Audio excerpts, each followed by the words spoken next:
in Miriam's case, this ESAS allows us as consultants, nurse practitioners, physicians, to guide our decision making when it comes to advanced care planning. As well, the palliative registry contains the referral form for which information about the patient's history as well as ESAS is provided that to guide our initial assessment. The central Clhin care coordinator will then follow up with and the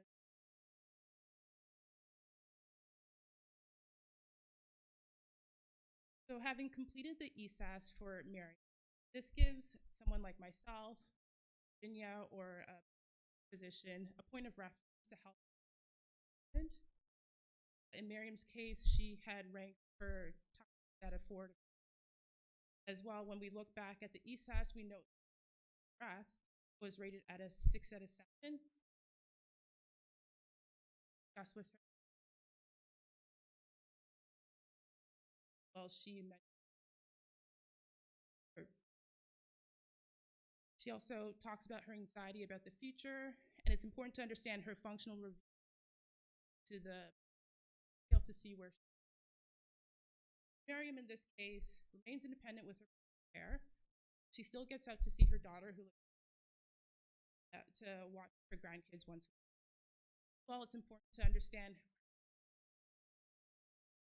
whether or not she is hopeful or worried about the future, where she feels in terms of being a burden to her family, and where she wants to end the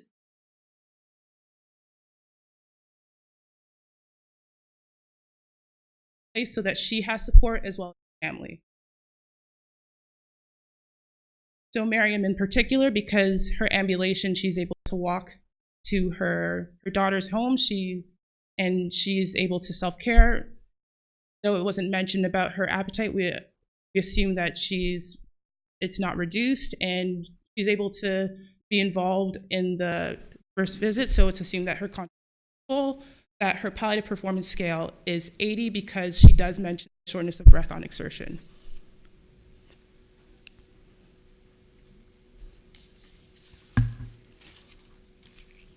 So when addressing symptoms, we look to the Cancer Care Ontario website for symptom management guidelines that provide treatment options for patients based on their symptoms and their severity. There are 23 general symptoms that are most common in patients with cancer, some of which may have multiple algorithms, for specific issues.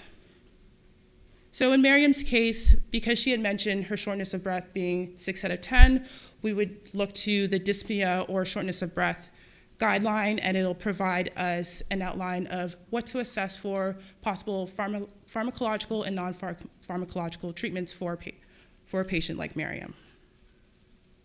So when we wrap up the first visit, we generally would recommend a low dose of PRN hydromorphone for her shortness of breath. We'd also ask for her to document how often she's taking it within a 24-hour period. And we would want to make sure that we prescribe a laxative to prevent any constipation related to taking hydromorphone. We'd also want to make sure that we book a follow-up appointment. This will give Miriam the time with her family to discuss advanced care planning, whether or not she would rather go through the hierarchy or choose a person to be a substitute decision maker. It also gives some time to see how the medication has worked. And at this point, Miriam might have expressed interest in learning about the different visiting hospices, such as Hazel Burns or Circle of Care, and consents to a referral for emotional support, as she is worried about her husband and her grandchildren. And at this point, patients often will express gratitude for providing the information and feeling better knowing that there's a team involved.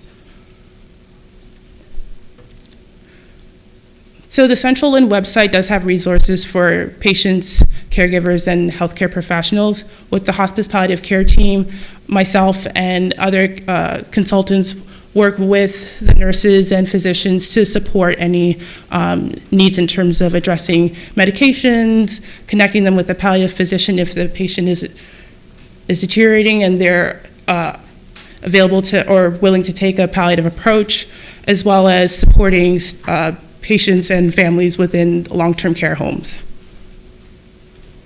So the OMA does have a code for billing for payments of palliative care services, and it's listed here. And then we'll go into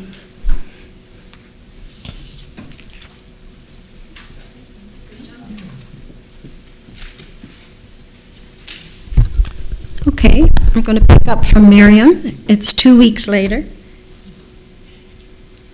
And this is the ESAS scores now. You can see that they've moved markedly to the left. The dyspnea has improved, the depression, the anxiety, and because of all of that, the overall well-being is measured down at 2. So consistent with that, Miriam comes to your office for her second visit. You find that her symptoms are consistent with the ESAS. They've generally improved. You decide that she would do best with a routine dose of hydromorphone for her shortness of breath and PRN available as well. She has just completed her palliative radiation. With her family present, you discuss her concerns about having adequate support and quality of life. So you're beginning to open some of those conversations about end of life. She indicates that she'd like to remain at home as long as possible, which we know most patients will tell us that. That's where most of us think that we would like to die at home. But she's concerned about being home for end of life because of her grandchildren.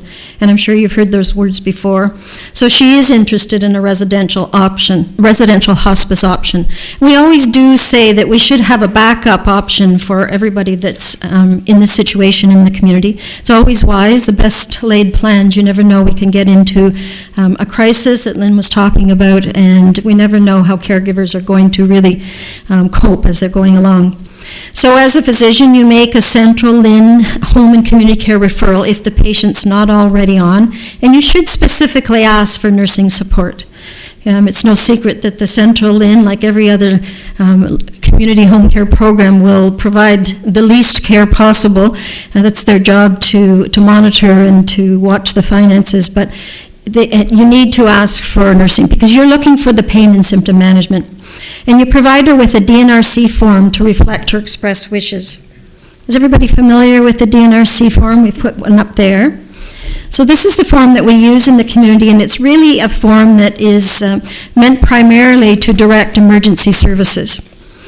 There is one form, they're all serial marked, the top right corner there, and you can photocopy this form for the patient so the patient can take it in the ambulance and off to doctor's appointments, but you can't share the form between, we actually have one, I see somebody can't see it, I could pass one around if you're not familiar. You can't share these forms between the same number between patients. So it is the patient's express wish for no resuscitation. It's to be signed by a physician, a registered nurse, a registered practical nurse, or a nurse practitioner. It is a form that can be revoked at any time by either the patient or the substitute decision maker. So talk for a few minutes about the hospice palliative care teams for Central Lynn. That's the team that I've been working with. We actually have 9 because Linda is a 0.5 clinical nurse consultants that cover the Central Lynn. So 10 years ago, when this program, as I said before, Tammy Latner, South Lake Hospital, and the Central CCAC came together looking to improve capacity of palliative care in the community.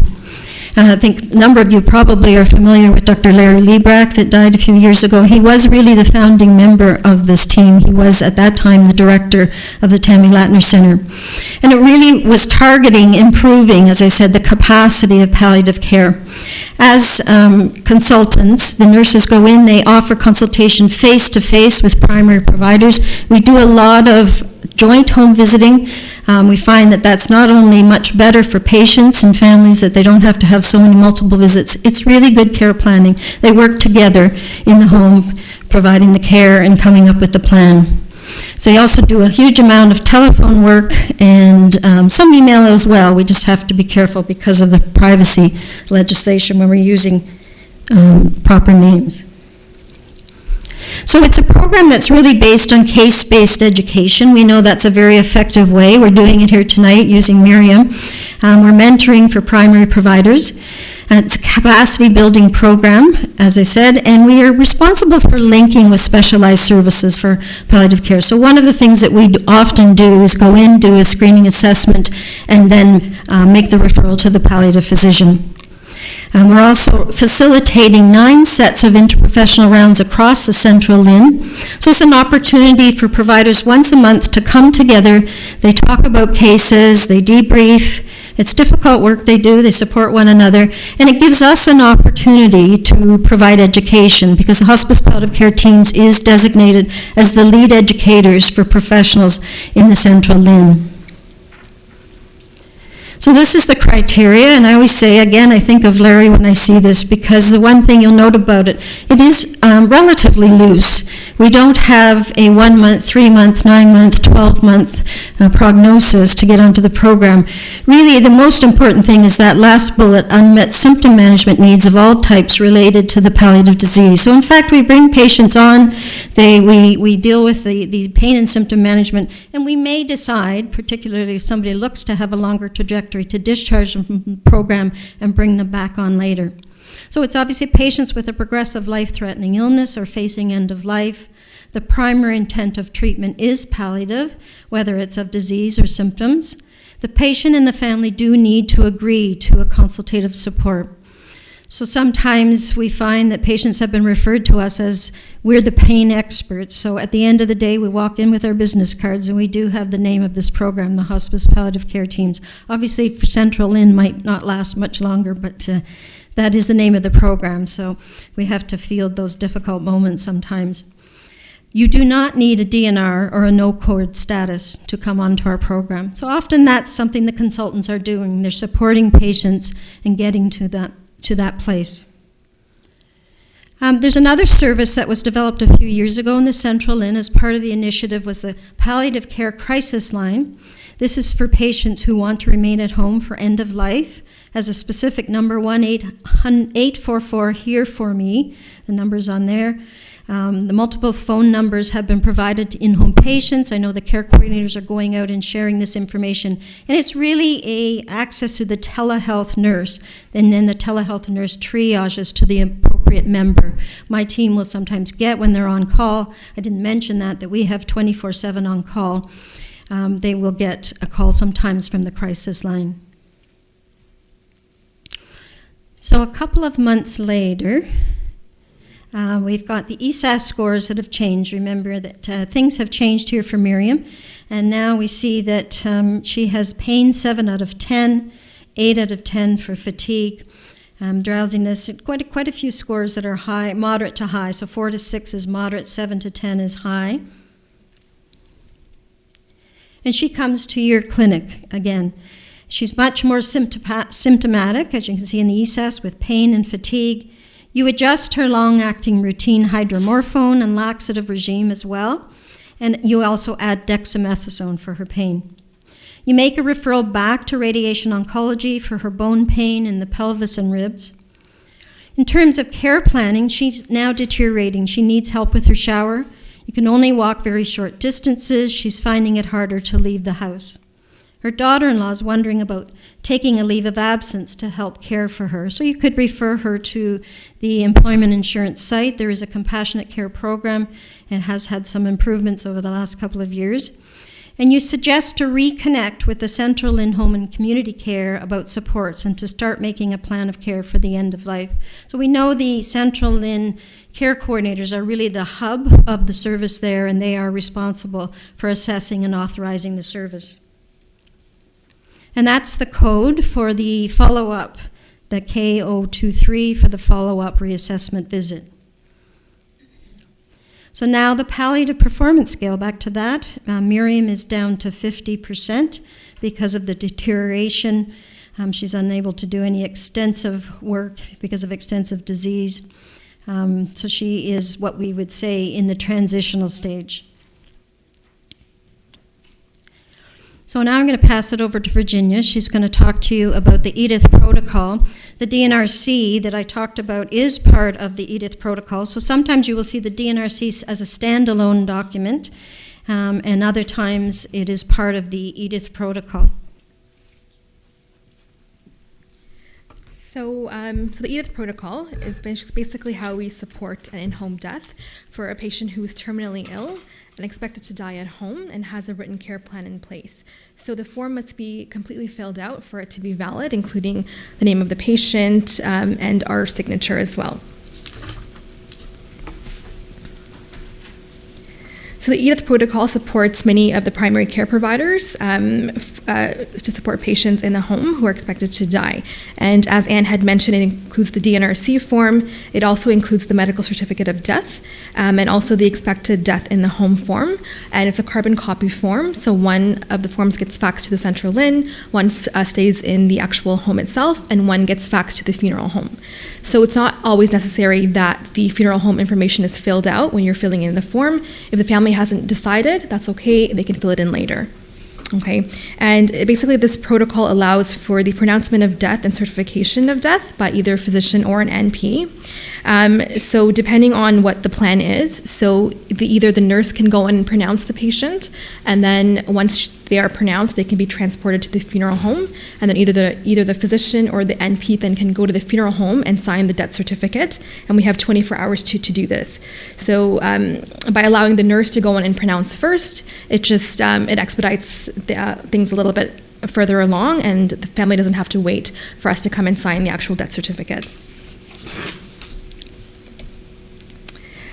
So according to the Healthcare Consent Act, Anne already kind of touched upon this, so there's no legal requirement for the DNR to be filled out, and it's completed by MD, an NP, RN, or an RPN, and it authorizes the EMS services not to initiate CPR, but can administer therapies to relieve symptoms and provide comfort. So the Edith process, so I find that with families it's really important to outline the line of contact of whom to call when death occurs, because more often than not they will panic and they will call 911 if you don't. So when I have a patient with Edith in place, I always review the protocol of line of contact every time I go into the home, just to kind of really ingrain it into the family on what to do. So essentially, when death occurs, the family follows the plan to contact the nurse to pronounce death and provide, and the nurse then arrives and provides support to the family and notifies the physician or the NP and also the funeral home. Or if the plan exists in which the physician has agreed to go in and pronounce and certify death, then that's fine as well. But again, the family needs to know what the plan is. So with Edith, I think it's important to consider what the family is capable or able to do in terms of supporting the patient at the end of life. So oftentimes I find laying out expectations, because there's no such thing as 24-hour nursing in the home. So we really look to the family to kind of sometimes help with pain and symptom management. So it's not uncommon for me, for example, to ask like one of the nurses to start a sub-Q port, for example, for hydromorphone, draw up some syringes and teach the family how to administer. Alternatively, if they're on a CAD pump for hydromorphone, the family, letting them know that they may be expected to push the pump for the patient and they should be comfortable with that is also important to kind of outline, just to prevent these crisis type situations where the patient's declining, they're very symptomatic, and the family's not comfortable providing care in the home. So with Edith, patients are supported to achieve a home death as wished, and families are supported appropriately through the education of whom to call at the time of death, and this prevents emergency services from being initiated inappropriately. So this is the symptom relief kit. So essentially it's a standardized package of medications and medical supplies that are put into the home for an expected death. So typically for patients with the PPS of 30% or less, and for any anticipated or rapidly escalating symptoms. So just, I don't know how much you can see there, but basically most of the medications are sub-Q. And they include things like midazolam, atropine sublingual drops, scopolamine, Haldol, olanzapine, and Nazanan. Also hydromorphone and morphine. It also has Foley catheter supplies in place as well. The form usually has a blank area on the bottom in which you can add more medications. So I'd like to add Tylenol suppositories for any fevers at the end of life. So in order to order some of the medications, like midazolam and scopolamine, you have to have the palliative care facilitated access. Otherwise, you're going to be required to fill in additional paperwork. So what PCFA is, it's maintained by the OMA and shared with the Ministry of Health and Long-Term Care, the ODB, and the Ontario pharmacists. So it contains specific products used to treat ODB-eligible patients undergoing end-of-life care, and these are reimbursed through this program. So physicians on the PCFA list are exempt from the usual paperwork associated when prescribing these products. I will note, though, that there are specific criteria to use this particular program, and it's that the patient has to have a prognosis of less than 6 months. So this is just a copy of the EAP form. So getting back to the scenario, so a couple of months later, you had been seeing Miriam in your office for visits and managing minor issues by phone. However, today her family had called and canceled, saying she's managing okay, but too weak to come in. So you decide to make a home visit before your clinic starts with the NP or the CNC, and the NP and CNC decides to join you. So we kind of jump to our slide about the Central Lynn NP program. So currently there is currently 6 full-time NP positions that are dedicated fully to palliative care, and our main initiative is to really increase capacity for family physicians. So we are able to do home visits. We're able to communicate back with the MRP working in a shared care model. So at this time, we don't have any on-call service. So what we do is when we're working with the family doctor, we ask that you guys are available after hours. So Monday to Friday, we work 8:30 to 4:30, so we don't do evenings and we don't do weekends. So we ask that you be available for any urgent issues that the nurse may have to address. So usually the NPs are pretty good at anticipating things before like status changes, and we usually put things in place before there's a decline. But that being said, sometimes there's urgent things that have to be addressed. So that's why we ask that you be available. So the NPs were part of the extended class registration and regulated by the College of Nurses. So we had advanced skills in physical assessment and can independently diagnose, order, interpret diagnostic tests, and prescribe drugs, including opioids. We can also complete the medical certificate of death when the cause of death is known. So the family has called as Miriam's condition is changing, and her ESAS is now 9 out of 10 for fatigue, drowsiness, and loss of appetite. So you make a home visit and find that she's comfortable but no longer getting out of bed and reports experiencing early satiety. You revisit the plan of care, and the family expressed worry that Miriam may soon have difficulty swallowing her medications. And Miriam expressed preferring to have her end of life in a hospice and is ready for the admission if the bed becomes available. So her PPS now has gone down to 30%.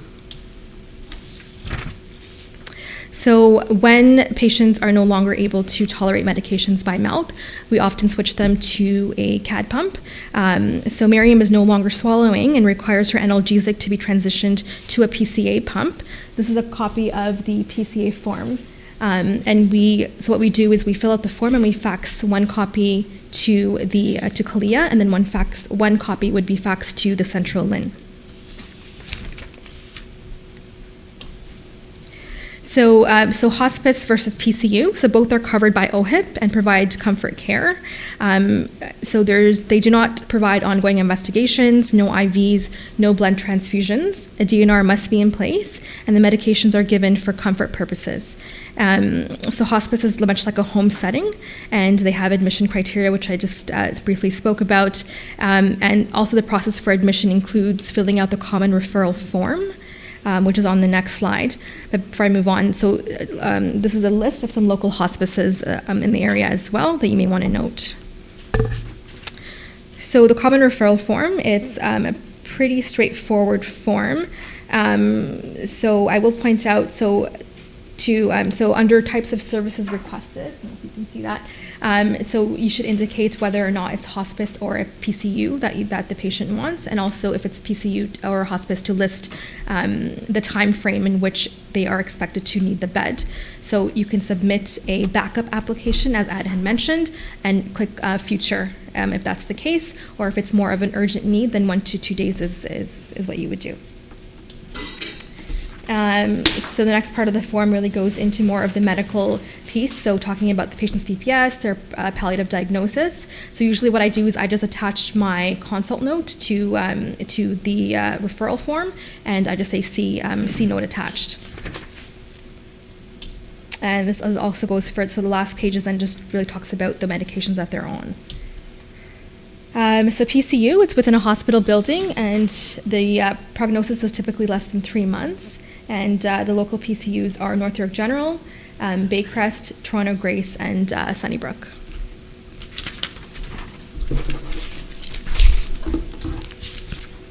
Okay, so we're nearing the end and wrapping up. One of the things we wanted to discuss was medical assistance in dying, since this is a new now legal entity here in Ontario. Again, out of interest, how many of you guys have actually been involved with a medical assistant in dying case in the audience? Okay, a couple of people, yeah. Sorry? They couldn't match me to a doctor who would do it. So what did you do? I called the helpline. Yeah. And they took all the information, and then they got back to me and said, sorry, it's not happening in your area. Oh, wow. Yeah. Okay, I haven't come across that, because that's really the purpose of the whole ministry line, right, is to match someone. So anyways, we'll talk offline about what happened and how maybe in the future how we can help. So essentially, in, I think, May 2017, medical assistant in dying became legal. So it's important as clinicians, whether you want to be involved in the process or not, I think it's important to have the information, at least to give to patients and families, of what the criteria and what the process is for medical assistant in dying, or MAID as it's called. So the criteria is that they have to be an adult, so over 18, it's not available to the pediatric population. They have to have valid OHIP, and they have to be, this is one of probably the keys, is capable of making their own medical decisions. So unlike most things in medical care, where whether you have a POA or substitute decision maker, someone can make a decision on your behalf if you're incapable. For medical assistant dying, you can only make the decision for yourself. Your loved one cannot make that for you. You have to have, and this is legal terminology, not necessarily medical terminology, what's called a grievous and irremediable medical condition. So other words that they say are, you have to have a reasonably foreseeable death. Again, that's very vague. What does that mean? Does that mean less than 3 months, less than a year, less than 5 years? But probably someone with some sort of terminal end-stage disease in a state of irreversible decline. There also has to be some element of suffering. So there has to be a reason why you're asking for a medical assistant in dying over allowing nature to take its natural course. So an intolerable physical or psychological suffering that the patient can describe to you. And then important to understand, as part of the consent process, what the alternatives are. So if you don't go through a medical assistant in dying, alternatives are such as palliative care or perhaps even palliative sedation. So what is the process for getting medical assistance in dying? So the very first thing is the patient themselves has to request for themselves medical assistance in dying, and the easiest way to do that is through what's called the Form A, clinician Form A, that you can just Google on the ministry website for medical assistance in dying. And essentially they are then identifying themselves as this is something they want, that they're not being coerced, this is out of their own free will, and they need to have 2 witnesses that sign the form. And the key is that those 2 witnesses cannot be beneficiaries of the death, because that would be a conflict of interest. So often it cannot be family members, and so it makes it a bit difficult. People are looking at neighbors or friends, and it cannot be someone in the healthcare team either. So you as a clinician cannot help them to sign their form. So there is an organization called Dying with Dignity. It's actually Toronto-based, and one of their roles is actually they send volunteer witnesses to sign the forms to help facilitate the process for MAID.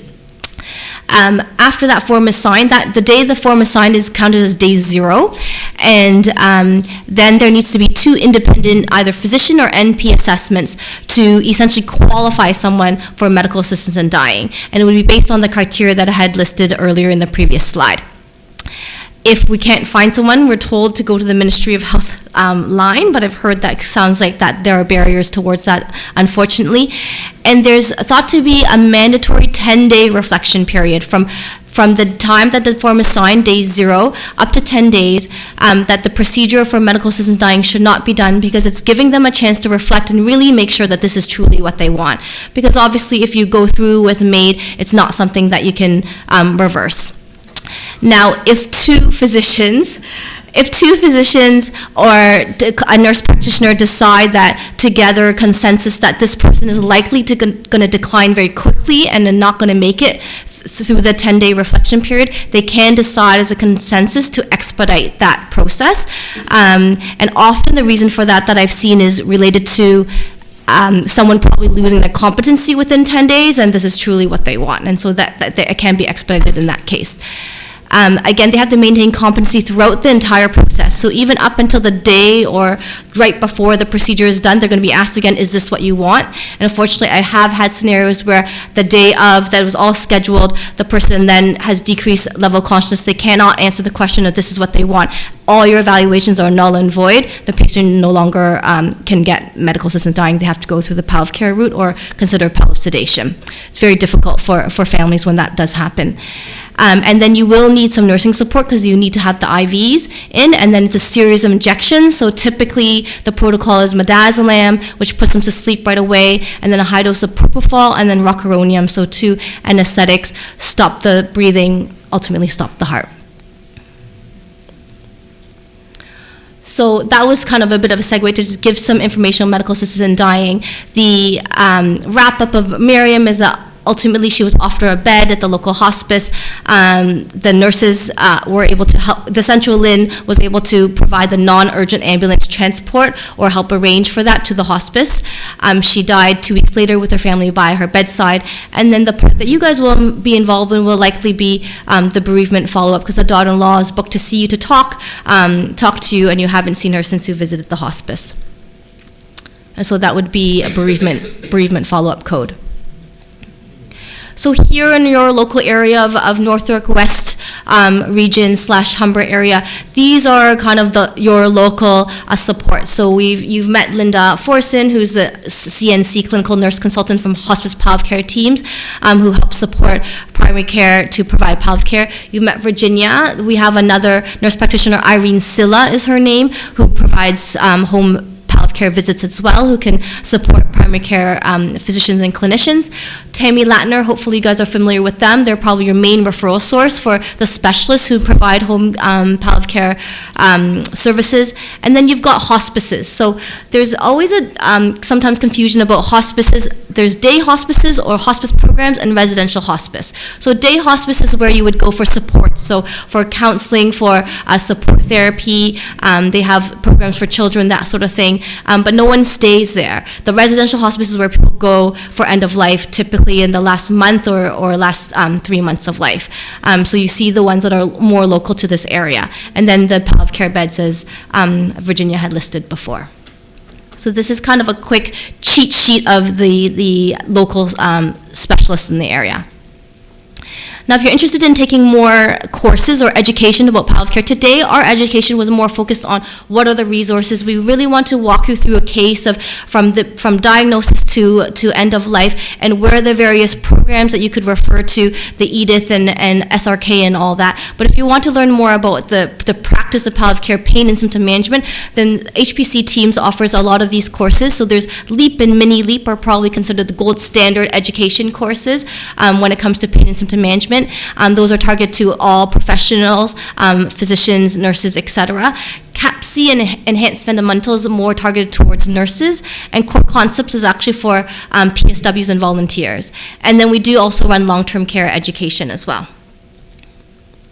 And this is just some more information on other courses that are provided through the universities, and perhaps some websites that would be helpful for you guys, virtualhospice.ca, and there's a great free online methadone course for people who would be interested in that, and it's accredited as well, so you can get your CME credits for that as well. So the idea is really to encourage and think about managing your own patients as a part of your practice.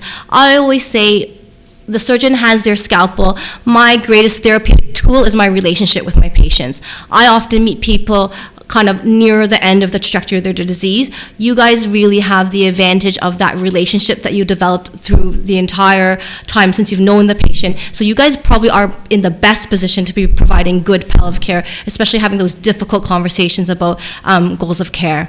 But certainly we're here to help. We've got the HPC program, CNCs, we've got the nurse practitioners, and certainly Tammy Latner physicians have always been very open to providing kind of a shared care model. So last thing I'll end with before we have a bit of time for questions is I really like this cartoon because to me it depicts palliative care. There's Charlie Brown saying to Snoopy, "Someday we'll all die, Snoopy." And Snoopy says, "True, but on all the other days we will not." And I think what that tells me is my idea of what palliative care, unlike what most lay people think of palliative care, is in those final moments, final days, final hours. To me, palliative care is not about dying, it's about living. And what we do is about providing the best quality of life and improving pain and symptom management so people can live the best life that they can with whatever time that's left. And no one has a crystal ball, no one knows how much time that there is, but we want to help them live the best they can during that time. And so that really is, for me at least, and I think for our team, the essence of what palliative care is. So thank you. We're all happy to take any questions that you guys may have.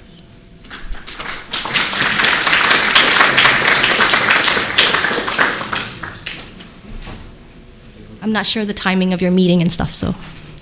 I'm not sure the timing of your meeting and how long we have for questions, so you just dictate that. Oh, I thought it was today. Okay. 22nd. Okay, perfect. I think there probably are a number of questions. I can start by asking a question. You talked about. Yeah, it's not going to come through the loudspeakers, so. Okay, that's fine. I can repeat the question, though, if you. All right. You know, this is going actually to be recorded. Okay. Okay. So the question you talked about obviously non-emergent transfer from home to hospice. Mm-hmm. Is that a covered service? No, it's not. So they can help arrange it, but they would have to pay for. Oh, sorry. The question was for a non-emergent ambulance transfer from home to hospice. Is that covered? And unfortunately, it's not. The family would have to agree to pay for it. The Clhin can help to arrange it, but they can't pay for it. Yes. Yeah, so my question was the our form, the serial number at the top right. Like patients come in, you print one off online. What is the serial number? Like it doesn't come with one or like which one? You're not supposed to print them online. You're supposed to order them and have them come to you for the official DNR form. Is there any difference between having an official and an unofficial one? I think when the ambulance people come, they would be looking for an official one. Yes. You mentioned that a lawyer is not needed for Yeah. the POA of personal care. What are the requirements for a legal, for a POA? So you can actually print out the form that Virginia had shown off the ministry website. Essentially, you need the person themselves who's mentally capable to assign the person, and then 2 witnesses. And that's it. You don't need a lawyer, and that is a legally standing document on its own. There's recommendations to involve a lawyer for a POA, especially if you think there's going to be contests of the actual POA. But legally, you don't actually need a lawyer. That document stands. Oh, yes, sorry. I have a question regarding short-term palliative care beds and the longer term. I've heard sometimes that there are facilities that will only accept patients less than 2 weeks prognosis versus longer term. Yeah, so different palliative care units, different hospices have different criteria of what they can provide. So it's important to know of the lists in your local area what their criteria are. There are some that take longer, people like less than 6 months type of thing. I can speak to my area a little bit better, but both our palliative care unit and our hospice take people for less than 3 months, versus Hill House Hospice, which is in Richmond Hill, has to be less than 1 month. So a lot of that is based on PPS, which we talked about today, and just overall kind of prognosis. We have some online questions. Oh, great. And one is there hospice support for children? Hospice support for children. Emily, so there's a residential hospice for Emily's House, which is downtown in Toronto, and then certainly some of the visiting hospices provide like art therapy and whatnot for children as well. I know they do provide. You'd have to go look at your local hospice and find out where they provide, but the hospices all communicate well with each other. So if you go to your most local hospice and say, oh, we don't have that program, you could go to here and they would kind of let you know the next closest location. How long is the waiting list to get a patient admitted to a hospice? So it varies, right? So the question, sorry for people, is how long is the wait list for hospice? It's impossible to say because it just depends on who else is waiting and how they are triaged in terms of the need. We've gotten people in next day, but we have people who wait couple weeks before they can get in. So our biggest advice always is, if you're thinking of hospice, to do that backup application. So we showed you that common referral form. You can get the case coordinator to do that form for you. You don't have to do it yourself. And they just tick in future. That way the paperwork is there. And then when you actually need the bed, you say you're activating the actual application, and that does expedite the process a little bit, but it still depends on the needs of who else is waiting for a bed and how urgent other people need it. And are there support services available for family members after the death of their loved one? So talk about bereavement services and other support for family members afterwards. So home and community care can make a bereavement visit after the death, and then certainly the local hospices are probably going to be your greatest resource for bereavement services afterwards. They have a lot of support groups and et cetera that are specifically for people who are in that grieving process. Yes. For isolated seniors who don't have family or close friends and are approaching their death and are wanting to dispose of their material goods, is there some agency? Would you call the PG&T? I had one lady and she kind of glommed onto me and wanted to give me everything she owned, which was very little. But you know, in any case, is there an agency or an organization that does that can sit down and say, maybe these glasses can go this place or that place? Yeah, to be honest, I'm not sure. I don't have someone off the top of my head who could provide that. I would ask perhaps the hospices or the case coordinator if they know certain charities, that sort of thing, that would want to take on those goods, but I don't have a specific answer for that. Yeah.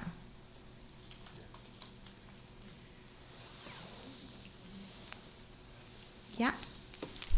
In your experience, has there ever been a conflict between the caregiver and the patient, between MAID and palliative care, depending even from one side or the other? Mm-hmm. The patient wants to continue, and the doctor may want to deliver MAID, and vice versa. There have been, fortunately, the cases I've been involved, the families have usually been supportive. Whether the family is supportive or not really is a moot point, because it's up to the patient themselves whether they want it.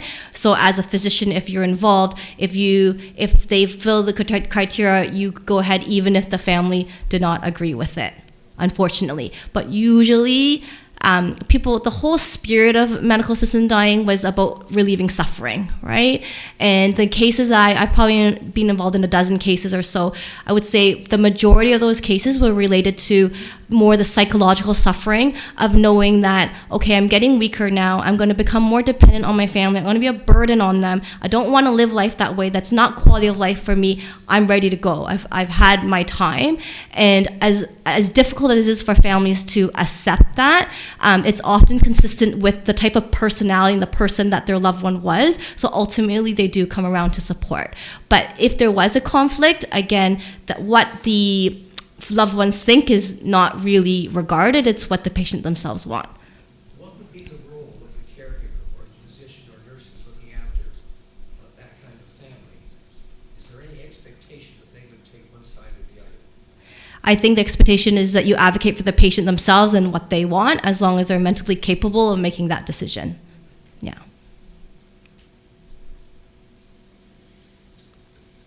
Any other questions?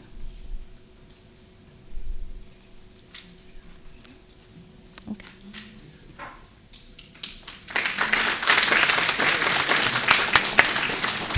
Thank you very much to all of you for providing us with a lot of direction and a lot of help in terms of being able to address the needs of our patients.